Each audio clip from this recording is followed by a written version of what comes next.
গিন্নি, আমি চুলটা একটু কেটে আসি। কি বললে? চুল কাটতে যাচ্ছ? আহা, মুখে নেই গোঁফ দাড়ি, মাথা ভর্তি টাকের হাঁড়ি, ঘাড়ের নিচে বাবরি চুল, নাড়ালে দোলে দুল দুল। সেটা আবার কাটতে যাচ্ছে। আহা, একটা শুভ কাজে যাবার সময় টাক নিয়ে টিপ্পনি কেটো না তো।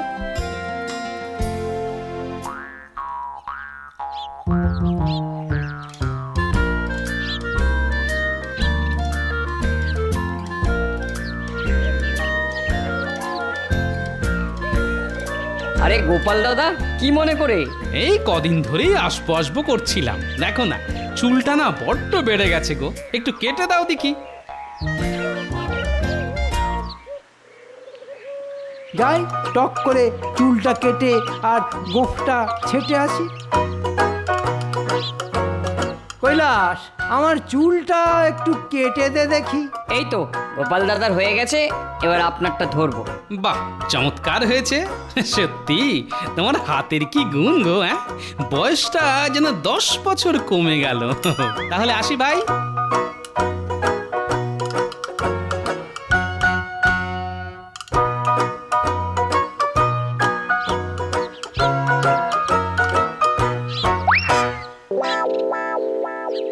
বলি গিন্নি, গিন্নি একটু শুনে যাবে?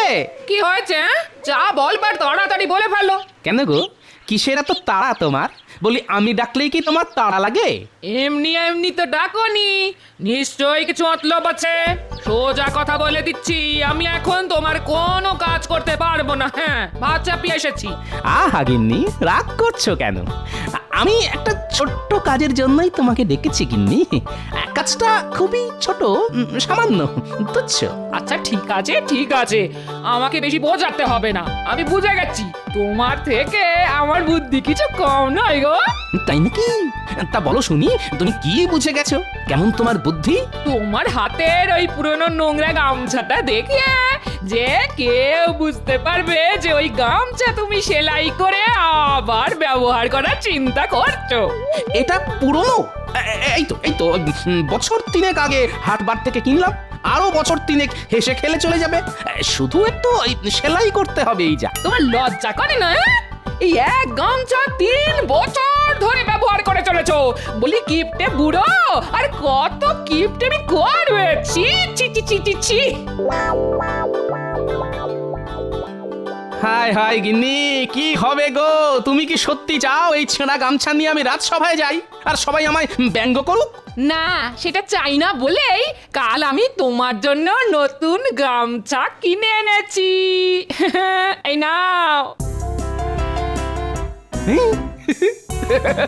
বলি করেছো কি গিন্নি? আমার কথা ভেবে তুমি নতুন গামছা নিয়ে এসেছো?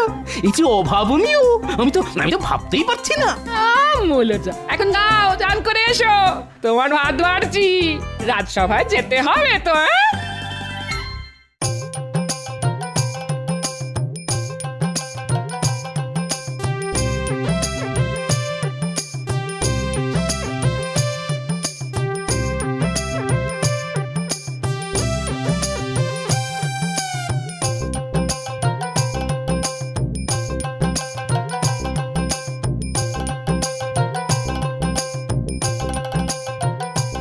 এই দেখুন মহারাজ, এটি আমার গিন্নি আমাকে উপহার দিয়েছে।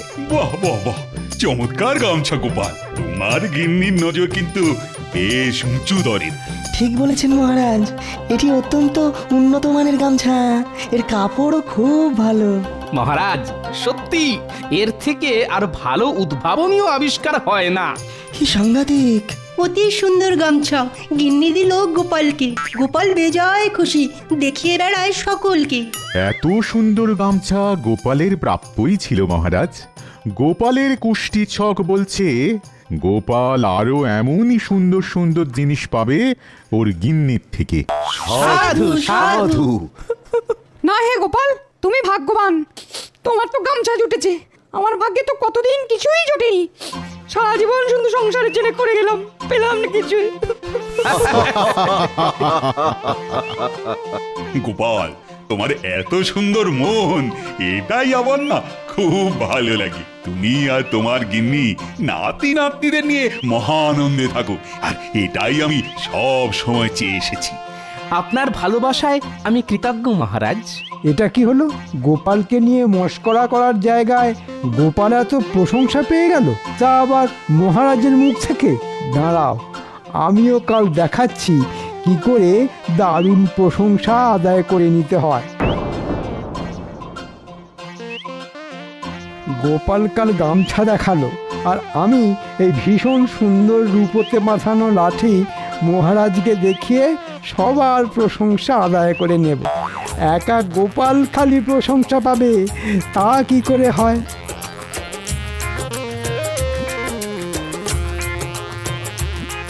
মহারাজ, আমি সব সময় দেরি করে আসি বলে মন্ত্রী মশাই আমাকে বাঁকা কথা বলে, কিন্তু আপনি লক্ষ্য করে দেখবেন মহারাজ, এখন কিন্তু আমি আর দেরি করি না, বরং মন্ত্রী মশাই নিজেই দেরি করছেন। তা তো চিন্তার কারণ বটে। মন্ত্রিত্ব এরকম দেরি হবার কথা নয়। মহারাজ, মনে হয় আমাদের মন্ত্রী মশাই খাজনা আদায়ে ব্যস্ত। ওহে পণ্ডিত, বলি এক পক্ষকালে আর কতবার খাজনা আদায় হবে? না গোপাল, তুমি ঠিকই বলেছ। মন্ত্রী দেরি করা আমাকে সত্যি ভাবাচ্ছে। আমাকে মার্জনা করবেন মহারাজ, আজ আমি দেরি করেছি। অবশ্য গোপাল যখন দেরি করে বারবার আপনার মার্জনা পেয়ে থাকে, সেখানে আমি নিশ্চিত মাত্র একদিন দেরি করবার জন্য আপনার মার্জনা আমি পাবো। আবার আমার নাম করার কি দরকার তা তো বুঝছি না। হ্যাঁ হ্যাঁ, বেশ বেশ, মার্জনা করলাম, কিন্তু তোমার দেরি করার কারণ কি? মহারাজ, আপনি এই লাঠি দেখতে পাচ্ছেন? হ্যাঁ, সে তো দেখতেই পাচ্ছি। ওপরের এই অংশটি দেখুন, সম্পূর্ণ রূপোতে বাঁধানো। বাহ মন্ত্রী, বাহ, লাঠিটা দেখতে কিন্তু চমৎকার লাগছে। কি বলো তোমরা সবাই? এ লাঠি নয় লাঠি, এ যেন জাদু কাঠি। কিন্তু মহারাজ, লাঠির সাথে দেরির কি সম্পর্ক? হ্যাঁ, তাই তো মন্ত্রী, কিন্তু লাঠির সাথে দেরির কি সম্পর্ক সেটা তো বুঝলাম না। হ্যাঁ মহারাজ, সম্পর্ক আছে। আমি এই লাঠি নিয়ে আজ হেঁটে হেঁটে আসছি। পথে সবাই দাঁড় করিয়ে আমাকে জিজ্ঞাসা করতে লাগলো কবে কি করে আমি এই লাঠি পেয়েছি। বাহ বাহ বাহ, তারা এও বলতে লাগলো যে এত সুন্দর লাঠি তারা আগে কখনো দেখেনি। সত্যি, সবাই সবাই ঠিকই বলেছে, এত সুন্দর লাঠি আগে আমি দেখিনি। বুঝেছি। কাল সবাই আমার গামছার প্রশংসা করাতে মন্ত্রী তুমি হিংসায় জ্বলেছ, তাই এই লাঠি নিয়ে খেলা। দাঁড়াও, এবার শুরু হবে আমার খেলা।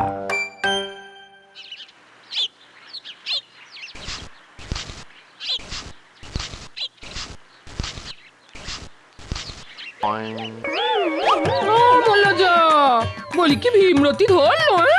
বুড়ো বয়সে হাতে গোলাপ ফুল নিয়ে চললে কোথায়? কোথায় আবার যাচ্ছি? রাজসভায় মহারাজকে এই গোলাপ ফুল উপহার দেব। মহারাজকে গোলাপ ফুল দেবে? কেন? মহারাজের বাগানে কি গোলাপ ফুল ফুটছে না?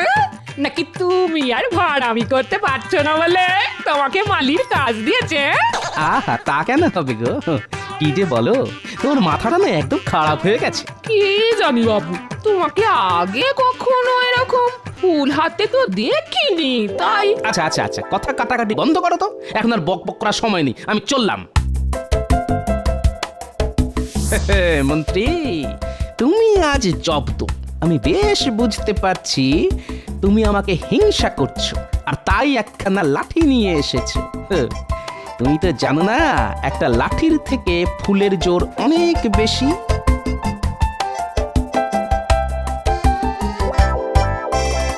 এটা কি হলো? গোপাল কি মহারাজকে গোলাপ ফুল উপহার দেবে নাকি? সর্বনাশ! মহারাজ তো আনন্দে গোপালকে অনেক আশীর্বাদ করবে। না, এটা কিছুতেই হতে দেওয়া যায় না। আমি আসছি গোপাল, হ্যাঁ।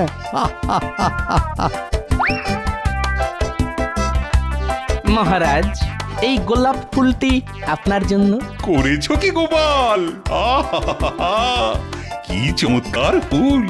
এত সুন্দর ফুল অন্য কোথাও নয়, আমার বাগানেই যেন শোভা পায়। দেখেছো সবাই, গোপাল আমাকে কত ভালোবাসে।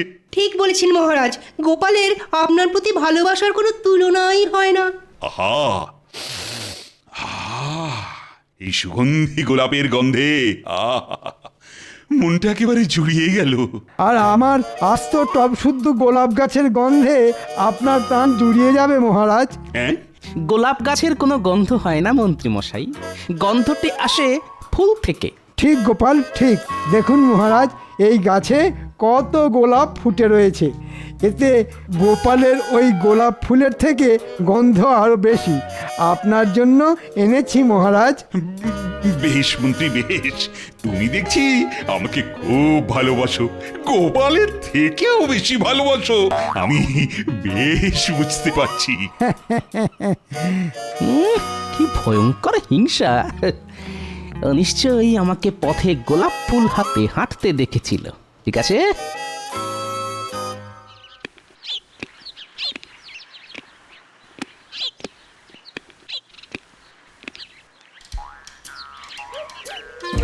কি বুঝছো গোপাল? আপনি যথেষ্ট বিচক্ষণ মহারাজ, আপনি সবই বুঝতে পারছেন। প্রথমে লাঠি, তারপর টব শুদ্ধ ফুল গাছ, যা যা তুমি করছো আমার মন্ত্রীও ঠিক তাই তাই করে চলেছে। মন্ত্রী আমাকে কোনোদিনই পছন্দ করে না, সে তো আপনি ভালো করেই জানেন মহারাজ, কিন্তু এখন দেখছি হিংসার মাত্রাটা খুবই বেশি। তা আর কি করা যাবে, এইভাবেই চলুক। না মহারাজ, আমার অনুরোধ যদি আপনি রাখেন তাহলে মন্ত্রীকে আমি জব্দ করতে পারি। তা কিরকম জব্দ? মহারাজ, আপনাকে একটু অভিনয় করতে হবে। অভিনয়? তা কিরকম শুনি? আমি আপনাকে আমার জন্য একটা প্রাসাদ বানিয়ে দেবার অনুরোধ করব। সে কি গোপাল, একটা পুরো প্রাসাদ তোমার চাই? কই আগে কোনোদিন বলনি তো। না মহারাজ, আগে বলিনি, জানি আপনি না বলবেন, কিন্তু আমি যদি নবাবকে একটি প্রাসাদ আমার জন্য বানিয়ে দিতে বলি। তুমি কি বলছো না গোপাল, আমি কিছুই বুঝতে পারছি না। নবাব তোমাকে প্রাসাদ বানিয়ে দেবে? হ্যাঁ মহারাজ, এবং আপনি তাতে সম্মতি দেবেন, এটাই অভিনয়। আমি আপনার কাছে চাইবো, তাতে আপনি না বলবেন, কিন্তু নবাবের কাছে চাইতে যেতে পারি কি না এই প্রশ্নের উত্তরে আপনি সম্মতি দেবেন। আমার না কিরকম সব গুলিয়ে যাচ্ছে। আপনাকে শুধু এইটুকুই আমার জন্য করতে হবে মহারাজ। আচ্ছা আচ্ছা আচ্ছা, ঠিক আছে ঠিক আছে। মহারাজ, আমার একটি বিনীত আবেদন আছে আপনার কাছে। আপনি যদি আমার আবেদনটি রাখেন তাহলে আমার খুব উপকার হয়। তা বলো শুনি, কি তোমার আবেদন?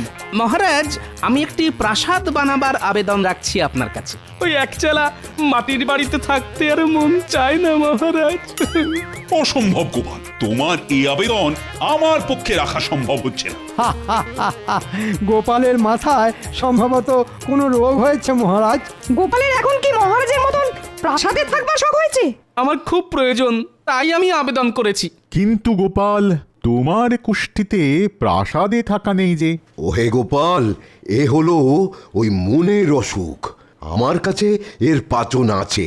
ঠিক আছে মহারাজ, আপনি শুধু এইটুকু অনুমতি আমাকে দিন যাতে আমি নবাবের কাছে প্রাসাদ বানানোর আবেদন করতে পারি। গোপাল, তোমার কি মনে হয় নবাব তোমার কথা শুনবে? দেখাই যাক না কি হয়। বেশ, এই অনুমতি আমি তোমাকে দিচ্ছি। তুমি নবাবের কাছে প্রাসাদ বানানোর জন্য আবেদন করতেই পারো। এবার নবাব তোমার আবেদন রাখবে কিনা সেটা তার ব্যাপার।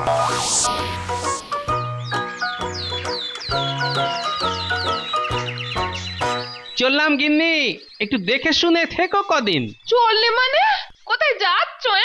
যাই একটু হাওয়া বদল করে আসি। দেখো দেখো দেখো, এই সকাল সকাল এই রকম হিয়ালি আমার একদম ভাল লাগছে না। আরে বাবা, নবাবের কাছে যাচ্ছি। হ্যাঁ, নবাবের কাছে?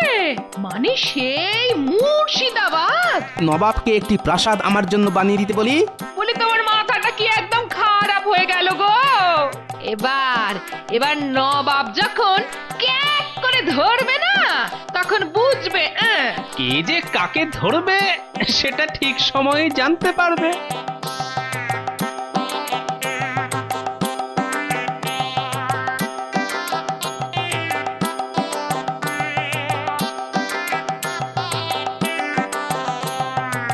গোপাল, কি ব্যাপার?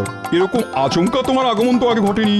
তোমার রাজার শরীর ভালো আছে তো? হ্যাঁ, কি বলো উজির?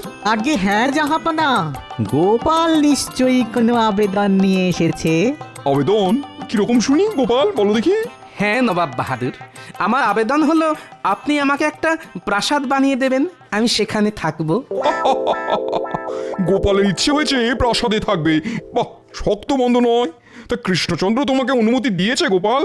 হ্যাঁ হুজুর, আমি মহারাজের অনুমতি নিয়েই এসেছি। বেশ বেশ বেশ, আমি তোমাকে প্রাসাদ বানিয়ে দেবো, কিন্তু একটা শর্তে। শর্ত? হ্যাঁ শর্ত, সেই প্রাসাদ বানানোর খরচা তোমাকে কিন্তু সুদে আসলে দিতে হবে। একেবারে দিতে পারবে না জানি, তাই প্রতি মাসে মাসে দিতে হবে। বলো রাজি? রাজি হুজুর, রাজি রাজি। তবে প্রতি মাসে ঠিক কত মূল্য দিতে হবে সেটা বললে খুব ভালো হয়। খাজাঞ্চি, মূল্যের পরিমাণ কত হতে পারে? আগে মানে হুজুর, গোপাল যদি প্রতি মাসে মাসে দেয় তাহলে এক মাসের মূল্য হবে 300 মোহর। হ্যাঁ। কি গোপাল, পারবে? নবাব বাহাদুর, প্রাসাদ বানানো শেষ হবার ঠিক 6 মাস পর থেকে আমি দিতে পারবো। আগে কিছু টাকা পয়সা জমিয়ে নিই, প্রতিদিন 10 মোহর করে মাসে 300 মোহর দিতে পারবো। 6 মাস? কিন্তু এই 6 মাস কি হবে? চিন্তা করবেন না নবাব সাহেব, এই 6 মাস আমি আপনার হয়েই কাজ করব, অন্য কোথাও যাব না। বাবা বাবা, এই তো সুযোগ, এই হাতছাড়া করা যাবে না। গোপালের বুদ্ধি এবার থেকে আমার হয়েই কাজ করবে। বেশ, তোমার প্রস্তাবে আমি খুশি, তুমি আমার হয়েই কাজ করবে। হ্যাঁ মন্ত্রী, এবার তুমি জব্দ হবে।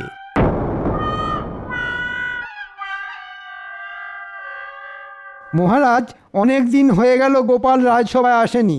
এরকম তো দিনের পর দিন চলতে পারে না। আজ সকালেই আমার কাছে গোপালের একটি পত্র এসেছে, আর তাতে গোপাল জানিয়েছে তার প্রাসাদ নবাব বানিয়ে দিয়েছে, সে এখন সেই প্রাসাদেই থাকছে। হ্যাঁ, কিন্তু এ কি করে সম্ভব হলো মহারাজ?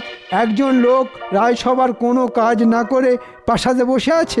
নবাব গোপালের কথায় যদি খুশি হয়ে প্রাসাদ বানিয়ে দেয়, আমার তো কিছু বলার নেই। গোপাল রাজপ্রাসাদে, নবাব পড়বে ফ্যাসাদে। গোপাল একটা আস্ত প্রাসাদ পেয়ে গেল না, আমাকে গিয়ে দেখতে হচ্ছে। আমিও নবাবের কাছে প্রাসাদ বানিয়ে দেবার আবেদন করব। একা গোপাল আস্ত প্রাসাদে থাকবে, এটা কিছুতেই মানা যাচ্ছে না।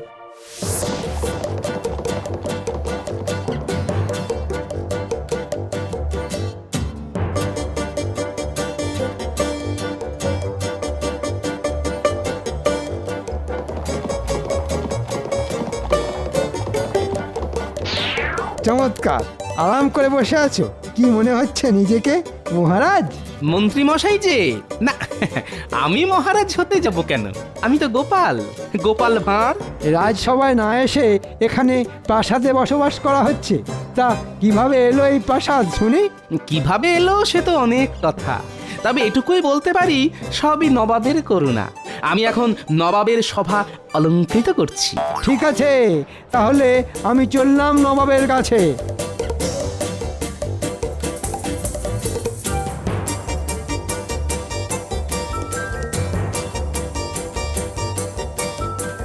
কি খবর মন্ত্রী, তুমি কৃষ্ণচন্দ্রের রাজসভাতে না থেকে এখানে হাজির হলে কেন? তোমাকে তো আমি ডেকে পাঠাইনি। নবাব সাহেব, আমি একটা আর্জি নিয়ে আপনার কাছে এসেছি। সবাই তাই আসে, শুনি শুনি তোমার কি আর্জি? আপনি গোপালকে যেমন প্রাসাদ বানিয়ে দিয়েছেন, সেই রকম আমাকেও বানিয়ে দিতে হবে। গোপাল যেমন আপনার সভা অলংকার করছে, আমিও সেই রকম আপনার সভা অলংকার করব। তোমার স্পর্ধা তো কম নয়, দূর হয়ে যাও এক্ষুনি চোখের সামনে থেকে, তোমার মুখ আমি দেখতে চাই না। আজ্ঞে হুজুর। যাও।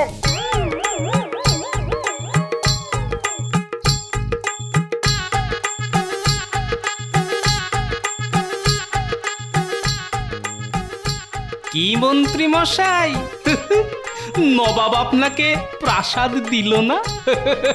নিজে এখন প্রাসাদ পেয়ে অনেক বড় বীর হনুমান হয়ে গেছো। তবে শুনে রেখো, আমি কিন্তু কৃষ্ণনগরের মন্ত্রী, আর তুমি একটা ভাঁড়। আমার আপনার মতো অত হিংসা অহংকার নেই মন্ত্রী মশাই, আমি এক কথায় এই প্রাসাদ মুক্ত হস্তে দান করে দিতে পারি। বাবা, তাই নাকি? তা এতই যখন দরদ, তাহলে আমাকে দাও না দেখি, তুমি কত বড় দাতা। বাহ, এই তো সুযোগ। দাঁড়ান মন্ত্রী মশাই, আমি নিচে আসছি।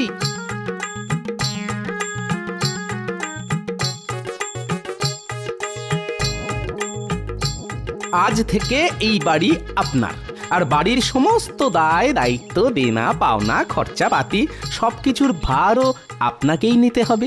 এটা এই কাগজে স্বাক্ষর করে দিতে হবে রাজসভার সকলের সামনে। ঠিক আছে, তাই হবে। একটা আস্ত প্রাসাদ বিনামূল্যে পেলে তার দায়ভার তো একটু নিতেই হবে। শুধু একটু আধটু না মন্ত্রী মশাই, পুরোটাই। আচ্ছা ঠিক আছে, নেব সব দায়িত্ব নেব।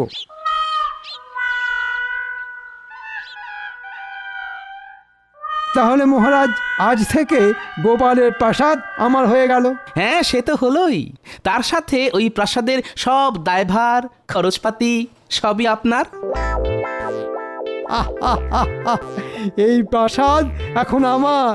কি আনন্দ, কি আনন্দ! গোপালের থেকে এই প্রাসাদ হাতে নিয়ে আনন্দটা আরো বেশি হচ্ছে। আমি আর ভাবতে পারছি না। কে তোমরা? হঠাৎ করে আমার সামনে এসে দাঁড়ালে কেন? আপনি কি এই গোপাল ভাঁড়ি থেকে এই প্রাসাদটা কিনে নিয়েছেন? গোপাল আমাকে এই প্রাসাদ দান করে দিয়েছে।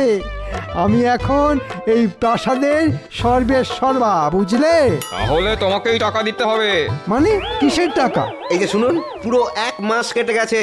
প্রতিদিন 10 মোহর মানে 1 মাসে 300 মোহর তোমাকে এক্ষুনি দিতে হবে, বুঝেছো? এক্ষুনি দিতে হবে। আজ মাসের শেষ দিন, এক্ষুনি 300 মোহর চাই। কই, গোপাল তো এসব কিছু বলেনি।